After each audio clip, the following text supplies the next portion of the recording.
Hello అండి, welcome back to our channel. ఈరోజు మన డ్రెస్ మీషో నుంచి beautiful floral print kurta set అండి. మనకి చాలా తక్కువ ప్రైసెస్లోనే 900 రూపీస్కి మీషోలో అవైలబుల్గా ఉందండి. పార్టీ వేర్కైనా ఫంక్షన్స్కైనా వేసుకోవడానికి చాలా బాగుంటుంది.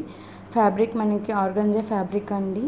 అలాగే మనకి bottom wear fabric viscose fabric అండి. దుపట్టా వచ్చేసి ఫ్లోరల్ ప్రింట్లో ఉంటుందండి. చాలా బ్యూటిఫుల్గా ఉంటాయి పార్టీ వేర్ వేసుకోవడానికి. లింక్ కోసం కమెంట్ సెక్షన్లో కమెంట్ చేయండి, నేను లింక్ డీటెయిల్స్ ప్రొవైడ్ చేస్తాను. వీనెక్ డ్రెస్సెస్ అండి, 3/4 హ్యాండ్స్, మనకి రెడీ టు వేర్ డ్రెస్సెస్ అండి. చాలా బ్యూటిఫుల్గా ఉన్నాయి, అన్ని సైజెస్లో అవైలబుల్గా ఉన్నాయండి. ఇంకా మీకు ఎలాంటి డ్రెస్సెస్ కావాలో కమెంట్ సెక్షన్లో కమెంట్ చేయండి, నేను లింక్ డీటెయిల్స్ ప్రొవైడ్ చేస్తాను. అలాగే మన ఛానల్ ఎవరైనా కొత్తగా చూస్తున్నట్లయితే లైక్ చేసి సబ్స్క్రైబ్ చేయండి. మీషోలో మనకి అన్ని డ్రెస్సెస్ చాలా తక్కువ ప్రైసెస్లోనే అవైలబుల్గా ఉన్నాయండి. ఒకసారి మీరు లింక్ డీటెయిల్స్ ప్రొవైడ్ చేస్తే చెక్అవుట్ చేయండి. అలాగే మన ఛానల్ని లైక్ చేసి సబ్స్క్రైబ్ చేయండి. Thank you.